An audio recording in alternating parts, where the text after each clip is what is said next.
Discover Help presents Stress-Free Living with Ray Samich and Mr. Stress-Free, Ratanjit S. Sandhi. This audio program is an unscripted and unrehearsed conversation between Ray and Ratanjit. It is shared with you in hope of adding value to your life.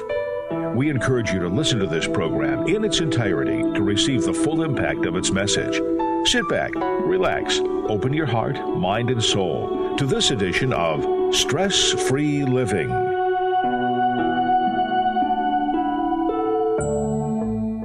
And this is Stress-Free Living. Ray Samich with you today, along with Ratanjit Sandhi. Ratanjit, how are you this fine day? Wonderful, Ray. How are you? Excellent, thank you. And always glad to be back with you live. We've had some recorded programs while I was traveling, and it's good to be back with you here and starting my day. And we welcome all of our listeners, all of our viewers. There's so many different ways to watch our show now, listen to our show locally in Northeast Ohio at 101.5 FM or 1330 AM. Of course, anywhere around the world at wintradio.com and on the YouTube Stress-Free Living Radio channel as well, which are available 24 hours a day. Anytime you want to catch one of our shows, you can watch us. When you're watching today's show, you're only going to see a picture of me. You're not going to see my camera, but you get to see Ratanjit's beautiful face. So that's one thing notable for our Zoom people today. Those that are joining us on our Zoom call, we welcome you as well. Ratanjit, as I was traveling, there was a continuous theme that everybody was talking about, the lack of workers in the marketplace, the people, the restaurants that were understaffed, the hotels that were understaffed, the retail stores. And so I did some research on it, and I thought it was a really interesting topic for us to talk about it today, because we all know, that society is based on workers. Society is based on people taking care of other people in stores. And yet, over the last 90 days, over a period of April, May, and June, over 11 million people in this country quit their jobs. Wow. 11 million people over a 90-day period. And it doesn't look like that's the worst of it. When they are doing surveys, they are saying as many as 38% of America's workforce plans to quit their jobs over the next 6 months. Wow. And 40%. So it makes us wonder where we're going. Why is this happening, number one? And where is that going to leave our society? Because the majority of the jobs that we're talking about are in the service sector. They're the servers in restaurants. They are the attendants in hotels and in retail stores. They're not essential workers relative to health, but they certainly are essential workers relative to day-to-day living. So what do you think about that? What is, the title today is The Death of Jobs. Are jobs as we've known them for generations, is that gone? Well, I think that this is a wonderful topic. And this is really shows the symptom of the real disease or real problem. And until we tackle the real problem, there are going to be symptoms all over the place. There are symptoms in our health cares, there are symptoms in breaking of relationships, there are symptoms in job loss. So, and then more and more people are on antidepressant drugs. And so these are all symptoms of what is the underlying problem. And we never really go there. We are a society of Band-Aids. So we never really want to cure anything. We want to just take an aspirin or a Band-Aid and the pain and suffering will temporarily go away. So, see, if we go back to Industrial Revolution, when there are enormous jobs are created in factory and and factories to mass produce goods. And so they were misusing employees, so the unions are formed to make sure that their wages are properly, conditions are properly delivered to workers. And people were making tremendous, lot of money, and the living was good. So that is what lifted America in early stages. So then came technology. So technology, basically, now we have artificial intelligence. So more and more of these high-paying jobs are less and less available because many of these jobs are being replaced. Middle managers are being replaced by technology. So what is left is waitress or service jobs or sales jobs, and those are not they don't give you the real satisfaction, a real gratification of working. People work there because they have to make a living. They have to pay their utility bills and they have to put food on their table. So that is what has, and people have been taken advantage in that situation because there is no loyalty shown by employees. And especially that became very obvious during the pandemic. So people feel in their mind that they have been taken advantage of. So that may be one reason. And then our current situation is such that there are aids and help available temporarily for people who are unemployed. So all these are complicating, all these things are resulting into people not willing to work. Right. It truly is bad. I mean, I traveled for about an 8-day period, and everywhere I went, there were help wanted signs, and there was inferior service. I mean, there was people trying. The sad thing is that the people that were working now are working twice as hard, and they are very disappointed in the overall results because they know that things aren't being done right. So it's making a bad situation even worse because of these shortages. So, there doesn't seem to be a solution there. Unless suddenly a whole lot of people go back to work instead of more people quitting, it's just going to continue to get worse. So fundamentally, how can it change? I mean, it doesn't seem to, unless suddenly businesses start paying a whole lot more. And I know that would be wonderful. That would be a utopian solution, just pay people a lot more. But the companies right now, many of the small businesses aren't making enough money to pay a lot more to their employees because they're suffering also through the remnants of the pandemic. So what do you think the solution is? See, there are 2 or maybe 3 reasons to work. The basic reason is to make a living, so we have to put food on the table. And that is mainly the driving force for a lot of people. The other reason is that you found a particular passion that you like to work, and that when this passion is driven by ego or recognition, you were telling me the other day in the radio industry or television industry, people they don't pay much, but there is a glamour which attracts people to work. True. So they feel that, I'll become a famous person if I work on television or radio.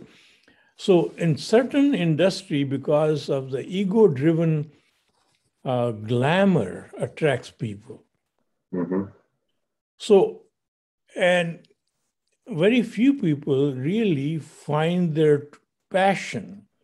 If you find your passion, if you love to design, so you have a design job which is challenging, you love that job. But then there is another side of the condition of working is also important. If you feel that you're working for a company which is really not adding value or subtracting value, supposing you are working for a cigarette manufacturer, so you know that the product is actually diminishing human beings and making them sick, so you internally somewhere don't feel well. So there are many in such industries which have grown up serving or fear, serving or greed, serving or indulgence, and they are surviving. And if you are working in any of those industries, your inner being is not cooperating. Inner being is not with you in that job. So that job eventually, if you have a choice, you will quit and go somewhere else. See, I think that last point you just made is huge right now, because we all went through with the pandemic. Most people had some period of time where they were in quarantine. You know, the only exceptions were maybe the nurses and doctors and people that were very much in healthcare and truly essential jobs. But the great majority of people had some time to sit back and be in their home and really think through what they wanted out of life and what they were getting out of life. Yes. And I think that was a awakening, a real awakening for a lot of people that just said, I wanted more. I expected more of myself. I expected to be more fulfilled. You know, I'm working at least 40 hours a week. Many people work 50, 60 hours a week. And here I am at whatever, 25, 35, 45, 55 years old, and I am not fulfilled. I'm not gratified. And I'm not going to keep doing this anymore. I need something more in my life. And, you know, it's crazy in a way that you simply say, well, I'm quitting without having an alternative. But I think they're so driven by that reality of their dissatisfaction that they actually say, I'm going to quit first to force myself to do something different. And who knows what that something different will be. I mean, you know, what's an interesting side note is that there have been more new businesses registered than at any time in history. And so people are saying, I'm going to start my own business and I'm going to do something as an entrepreneur on my own. The problem with that logic is that what are they going to do? And will they be able to survive with whatever they try to do? I give them kudos for trying, but if they don't have a business plan and they don't have a viable way to make a living, then that's not really going to be a long-term solution. Do you think maybe returning to more of an entrepreneurial spirit, could that be part of the solution? You see, Ray, there's another window we should look at. And that window is that US is a great charitable country. And there are so many people who volunteer their time to work for nonprofit organizations. And there was a number, if I remember correctly, the equivalent of $170 billion in salary, which is donated as a free labor by these volunteers, a tremendous amount. Now, these volunteers, some of them work very difficult job. They work at food banks, they work at helping, and they And this is not easy. Many of these jobs are not easy, but they enjoy it because they get an inner satisfaction. They feel that they are making a difference. So now, if an organization, a commercial organization, if their product or their service is making a difference, and they relate making a difference to the job, to everyone, and make them realize that what they did made this difference to so many people, then you have a purpose.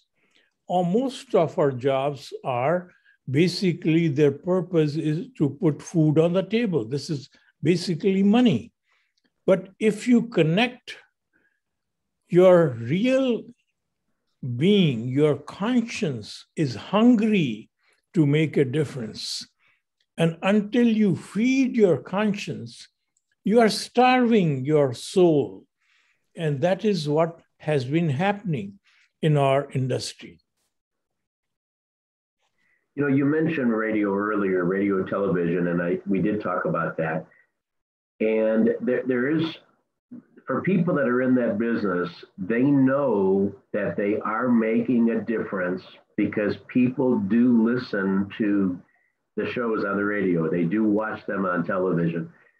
And there is a gratification when I get a phone call from someone that said, you know, I enjoyed that show, even if I wasn't the one that did the show, even if I didn't have anything to do with it, but it came through on the station and it made a difference for someone.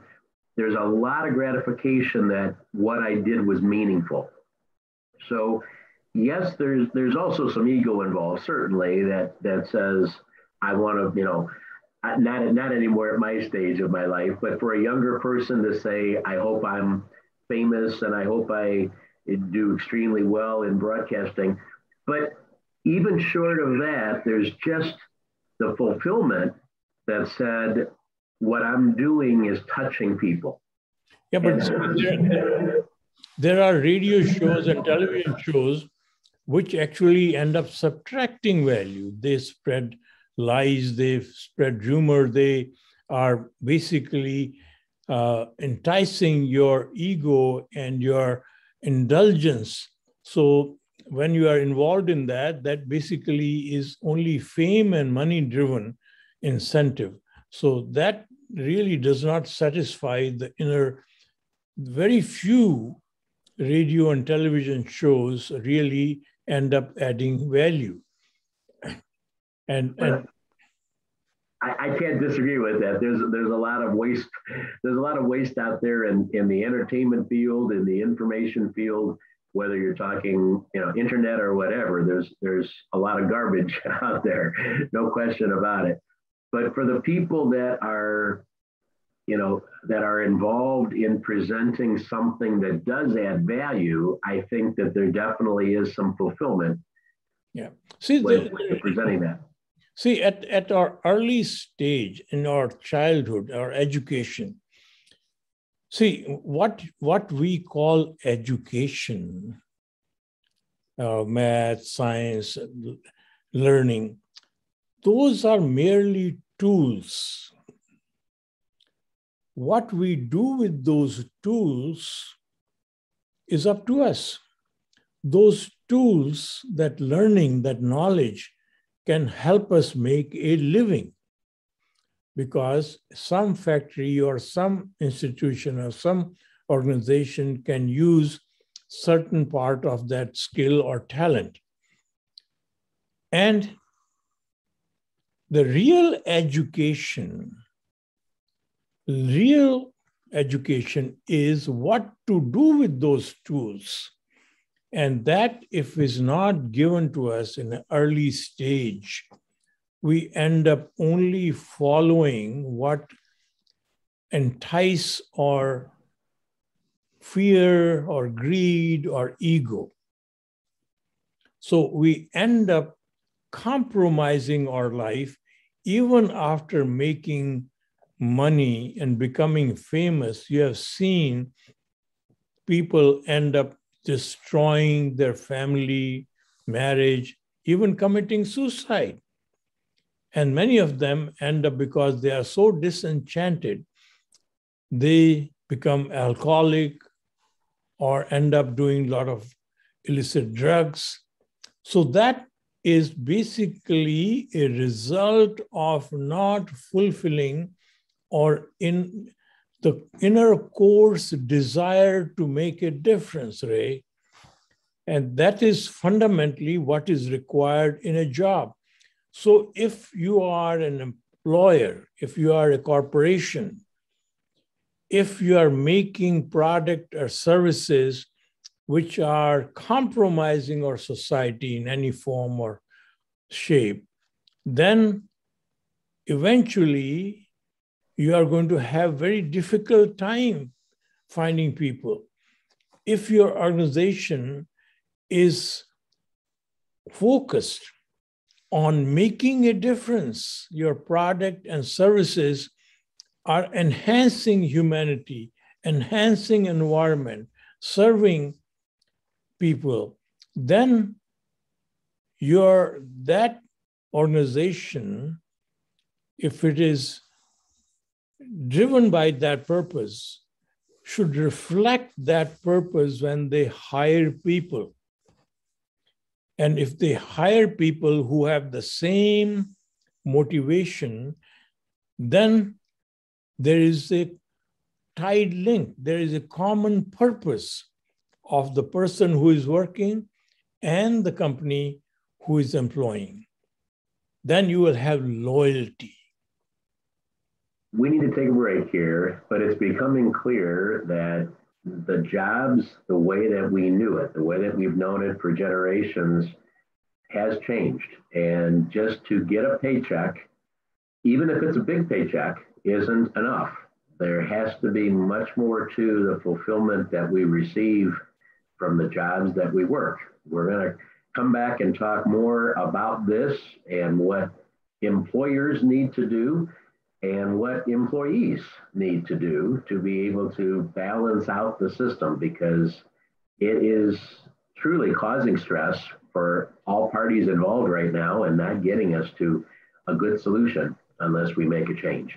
This is Stress-Free Living. We'll be right back with this interesting topic. Please stay with us.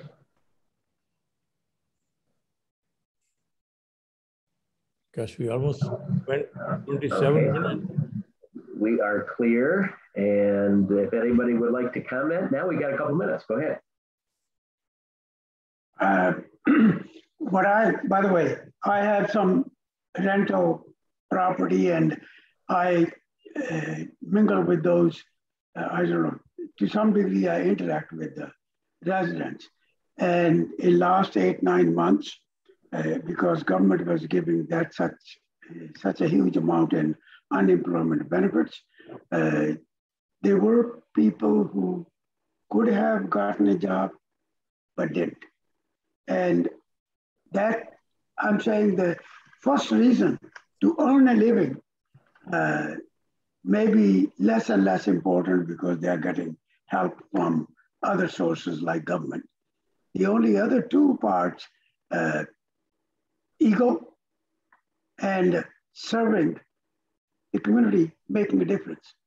Those probably are the only two parts left in truth, because people can have enough to eat from help from government and charitable organizations.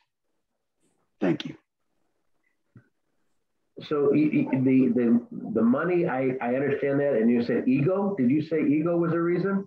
We talked about professions like TV shows and entertainment and stuff, and they get their ego satisfaction by people calling them and giving them compliments. I got you. Okay. Yeah. All right. Anybody else have any comments real quickly? All right, we're back on in just a moment. Let's see. Yeah, come back. This is Stress Free Living, Ratanjit and yours truly, Ray Samich, with you today. Thank you so much for joining us. As we are talking about a real world situation, Ratanjit, we talk about a category of our show as applied spirituality, meaning spiritual thoughts that have a real world application. And I think today we've really touched on one. We're touching on one because you can't get much more real in our world than the fact that people have to work to make a living. That not only provides for all their families when they work and get paid for working, but also it keeps the world moving, because unless we're all in a society where you can count on the fact that there's workers that are willing to serve you food and to work in a factory and to cut your grass or whatever the service might be that you need, then we don't have a functional society. So for literally generations, for centuries, we've had a concept that says people can get a job and fulfill the purpose that is needed for a society to function. Right now, that is got a serious leak in that balloon, because as I mentioned at the beginning of the show, 11 million people have quit their job within 90 days this summer. The numbers say that the surveys say that it could be 2 to 3 times that many by the time we're all said and done. And with those kind of holes in the system, we have very serious problems ahead as a society. So before we took a break, Ratanjit, you mentioned that it really comes down to fulfillment, that if we don't feel gratified with whatever we're doing, that if we don't think we're making a positive difference, then no matter how much you get paid, people are going to be dissatisfied, unfulfilled, and even if they stay working, they're not going to be productive. They're not going to do the job that they really need to do at the level they need to do it. And certainly at times like this, they will quit. So what is the solution? Does it start with the people that are working? Does it start with the workers better understanding what we need? Or does it start with the people who are providing the jobs changing the scenario, changing the paradigm of what type of jobs we provide? See, there is another side of this equation. Fairness is missing in job market. Since 87, the salary of the CEO have gone up 1,008%, 1,008%, whereas the common worker's salary has gone only 11%, increased only 11%. So there is a tremendous gap. On one side, we have 788 billionaires with $4 trillion of total net worth. And then we have 20.2 million millionaires with $158 trillion net worth. On the other side, 43% of the population of this country, the richest country on earth, are barely able to afford a budget for common household, childcare, healthcare, education, and paying their bills. So that discrepancy is reflected, and especially when we had this pandemic, people sat at home and we had time to think. The society at this point is extremely frustrated because of this unequal ways the society has been operating.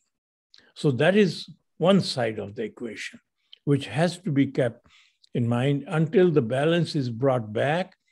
And there is no way on earth a CEO is worth that much as compared to the worker who is working in the factory or in a business environment. So that discrepancy at all these senior managers, it is all politics, and they manipulate everything. They sell their companies, and in the merger and acquisitions, look how many people are suddenly out of job. They're compromised.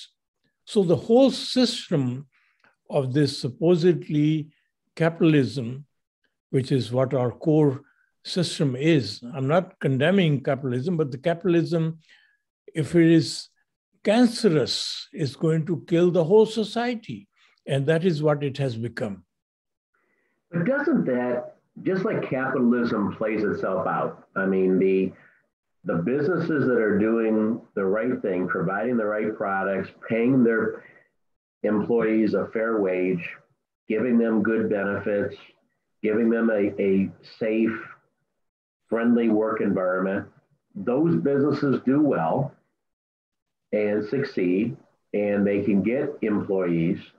And the ones that don't pay fair wages, the ones that mistreat their employees, they fail. I mean, doesn't that just work itself out, that people don't want to work for those companies, so they don't work there? And unless they increase the wages, they will fail. That is supposed to, but what happens is, look at the largest employer, Walmart. 80% of employees working for Walmart don't make enough salary, and they qualify for food stamps. So because they do not give them full-time employment, instead of 40 hours, they make them work 30 hours. So they don't have to give them health care. They don't have to give them all those benefits. As a consequence, they end up compromising the whole society. And that is the mindset. Mindset is maximizing profits for a corporation. And all the profit gets filtered to the stockholders. And we say, well, look, they're a publicly held company, so you can buy stock. So, but that is erroneous thinking. People who are working and they're living in poverty, and we are getting rich out of that poverty syndrome, it is unfair. The society cannot exist. We are all one. What affects one eventually affects everyone. So until we understand that paradigm of oneness, we are never going to correct anything in our society, whether it is healthcare, which is parked in sickness care, or whether it is education, which is parked in making money. Look at the endowments with some of these Ivy League colleges, $40 billion endowment. And that yet their tuition is so high. And people or students borrow hundreds of thousands of dollars to get education. And after they get out of school, they can't even find jobs. So our whole system is broken, Ray. Yes, it is. I heard recently that there are some people graduating 4-year degrees and they owe $300,000 for college tuition after a 4-year degree. And you have to wonder, $300,000, how do you catch up with that? I mean, how do you possibly make enough money in the 5 or 10 years after you graduate that you can make a living plus also pay that debt back? Yeah, a businessman, a CEO who borrows money from the bank and very conveniently can declare bankruptcy and write off all the debt, whereas student cannot. So amazing. I mean, some it's so sad. I mean, some of those people will take that debt and probably never pay it off in their whole working career. And their interest keeps on growing, and that debt becomes millions of dollars. It's impossible to pay that back. So these are some of the issues. You know, I made a point earlier about, I asked you, and your response was with Walmart. And I know that was just one example. You're not just picking on them, but they are a huge company. So if it is true that 80% of their workers qualify for food stamps, I mean, they have become such a institution across the country, such a major employer for communities coast to coast. Is it just out of control? Is that the answer? Is the situation so huge that if you work in these towns, you almost have to work for Walmart because there aren't a lot of other choices? But that's true. See, what Walmart has done in our society, they have given us access to all kinds of product at a very inexpensive price, right? Mm-hmm. That is it. So in one sense, gosh, they have added tremendous value. But look what they have done. All these mom and pop shops, which no longer exist, people in the community would go to these mom and pop shops and discuss. They would know each other. That was their therapy session. They'll come and say that this is what is happening to my life. Now you go to Walmart, you can't even talk to anybody. Right. So we have taken, so suddenly now that mom and pop shop is now replaced by a psychiatrist. We have to go to a psychiatrist and pay money to talk about our problems, which we used to discuss and get relief. Because if you have somebody who listens, who cares, you belong to that society. Suddenly that belonging has been taken away from us. Well, not only, you know, the social talk and the belonging talk, but also the expertise.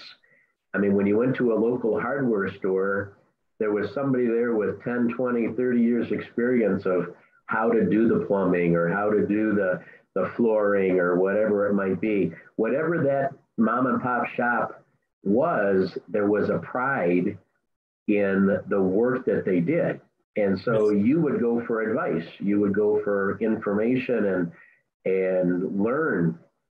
And whereas that's gone now. I mean, you don't, you know, now it's been replaced by the internet and you go out and you find a YouTube on it, but it certainly isn't that same closeness that you had with a one-on-one conversation with the person who lived in your community.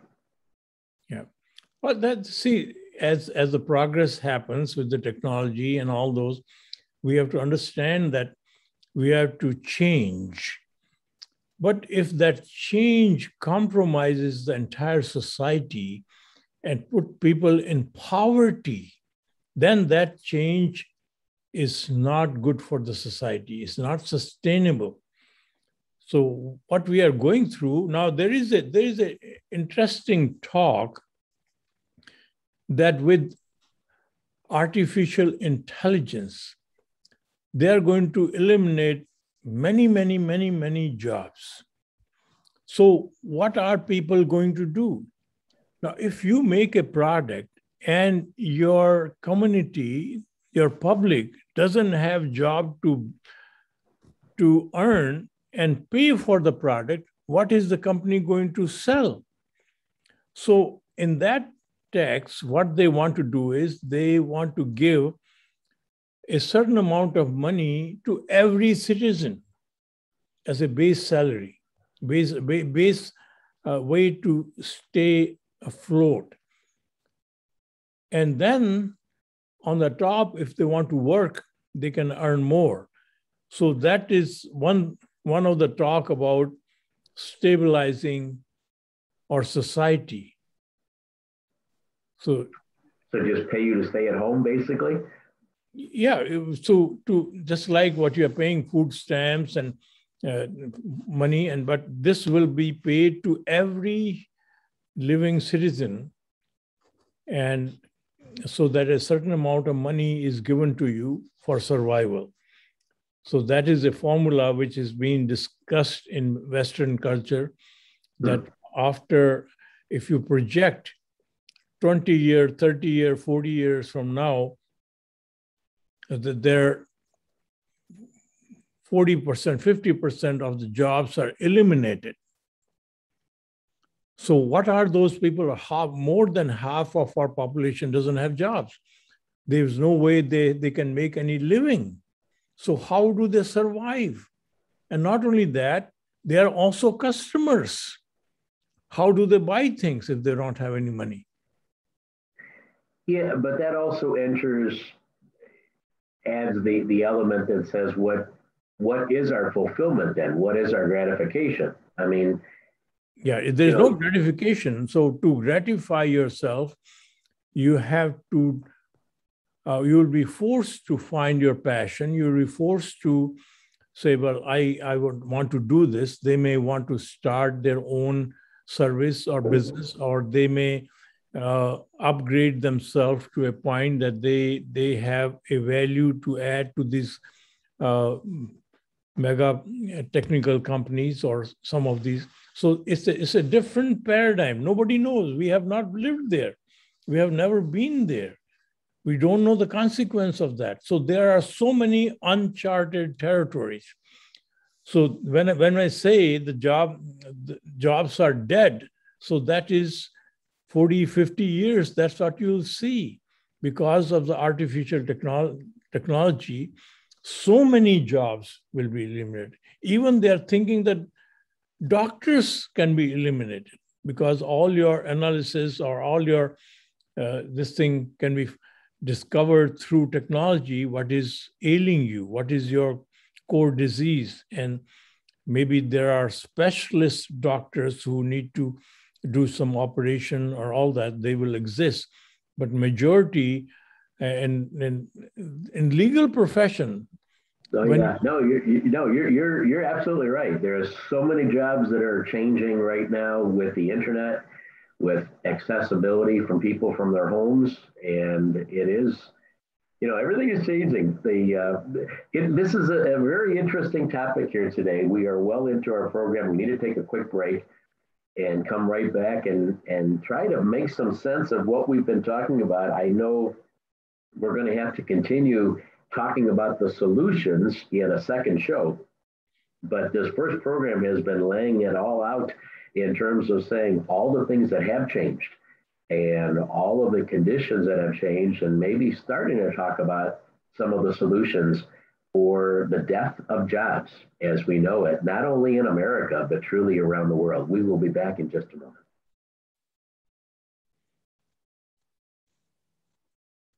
Wow, this is getting complicated here. We have got some new people that have joined us on our Zoom call here too, and we have about a minute of commercial break if anybody would like to make a comment, and then we're going to come back and wrap the show up, and then we will stay with you right after the show. So even though we sign off on the radio, you're welcome to stay with us and chat with us.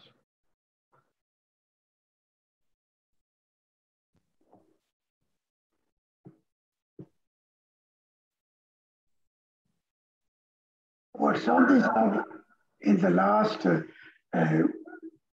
analysis, scientists have said that with artificial intelligence, the gap between the society, the rich and the poor, is going to grow even bigger, and there's going to be enough of,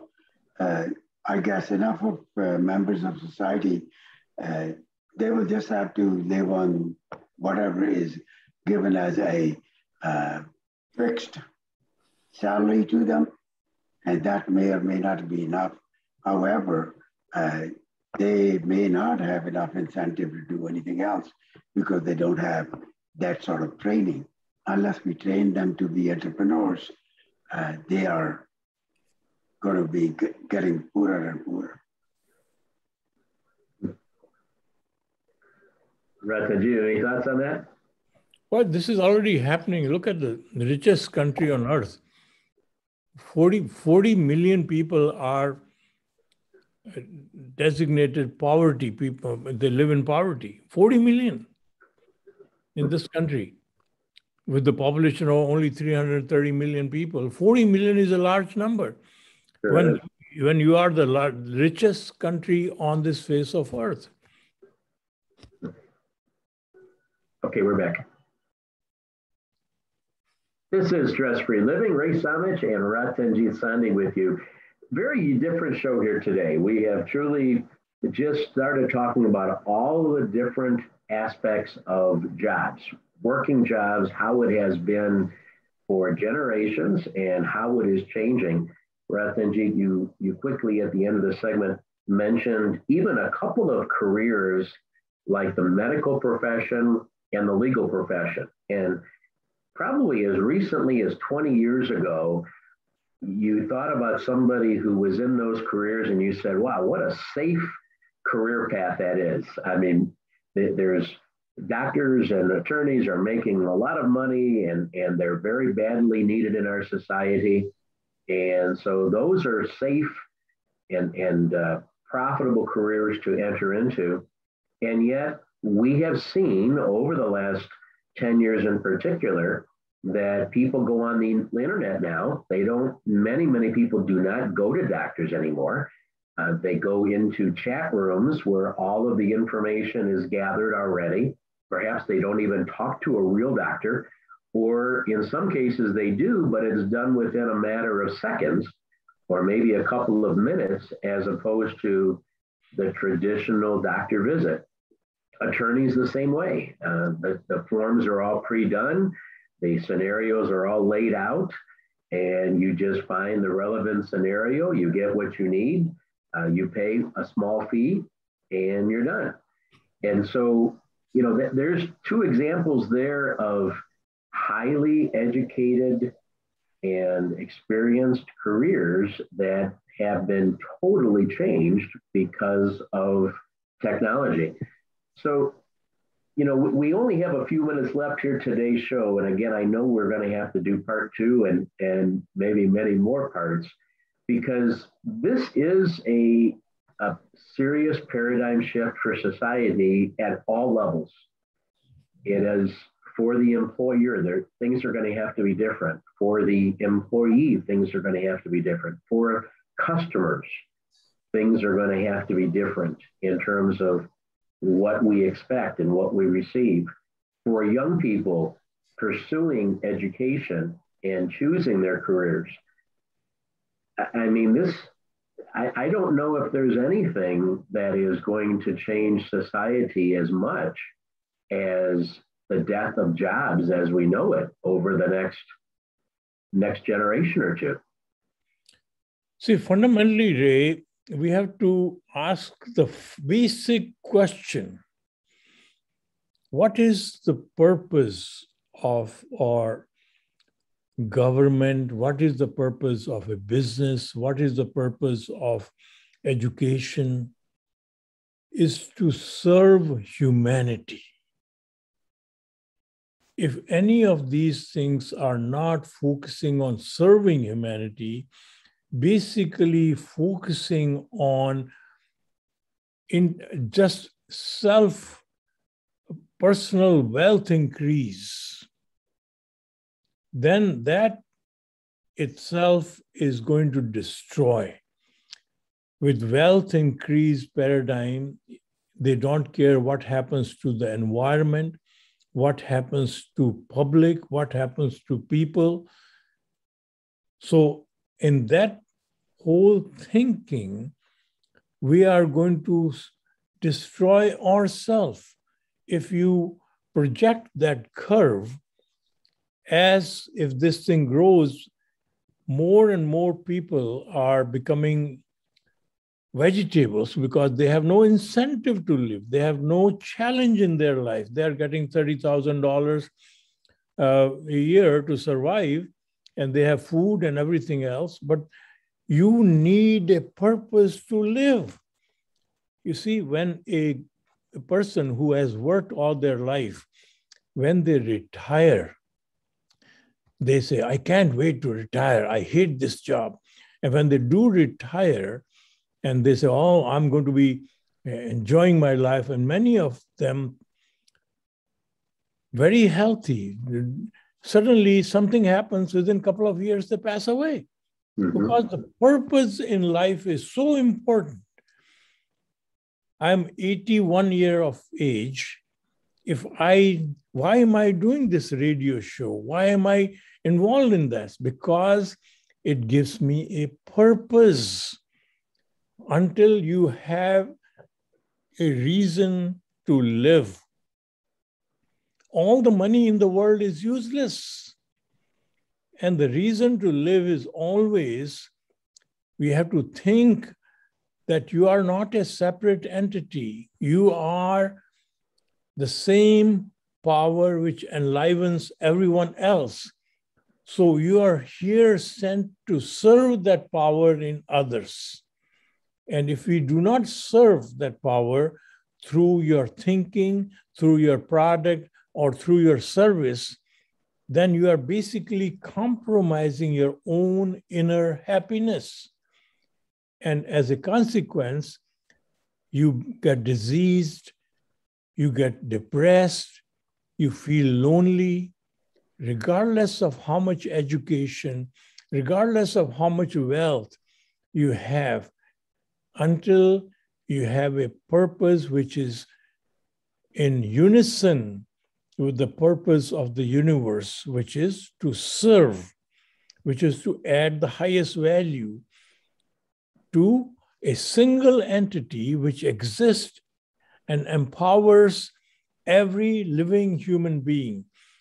The same power which makes you alive is the power which makes me alive. Is the same power which makes a poor person alive, also the same power which makes a billionaire alive. So it is the same power which the human body, the bulb in which the electricity comes is different. But the electricity, the power which brings life in you is identical, is one. And our aim and purpose is to serve that oneness present in everyone. So if our job training, if your job purpose is, instead of having passion about a product or a technology or anything else, if my passion becomes adding the highest value in no matter what position I am in, I would grow. If you are working as a waiter, waitress, if your purpose is to add the highest value and you are not looking at the salary you are making, if you are working as a worker on the factory floor, if your purpose is to add the highest value, then eventually you will grow. You will learn constantly. You will park yourself into a student mode where you're constantly gaining knowledge and understanding of how do you enhance your capability of adding the highest value. I think, Ratanjit, that this is a very, very complex, complicated topic that we have addressed here today, because it was triggered by the pandemic, where people took a time out from very busy, crazy lives, and they took a step back and they evaluated where they were, where they wanted to be.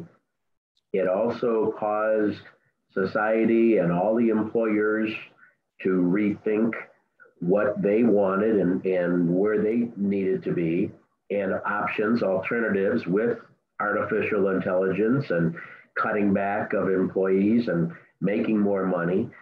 And then you have the government factor that says we have to give a lot more relief to families. And so millions and billions of dollars was doled out to help people. And maybe it was done with good intentions, but Some of that was probably not, we know was not done properly. So you have all of these factors at one time in a very short period of time that have really just shaken things up. And we have started the conversation. We have much more to continue. We will do that next week in our show and try to come up with some solutions and some answers. But I thank you for all of the good thoughts today already. And we thank all of our listeners and our Zoom audience for being with us. And we look forward to continuing The Death of Jobs, Part 2, in our next show. Ratanjit, thank you. Thank you. And we will look forward to being with you again very soon. Remember, folks, we're all playing the same game. Have a great week.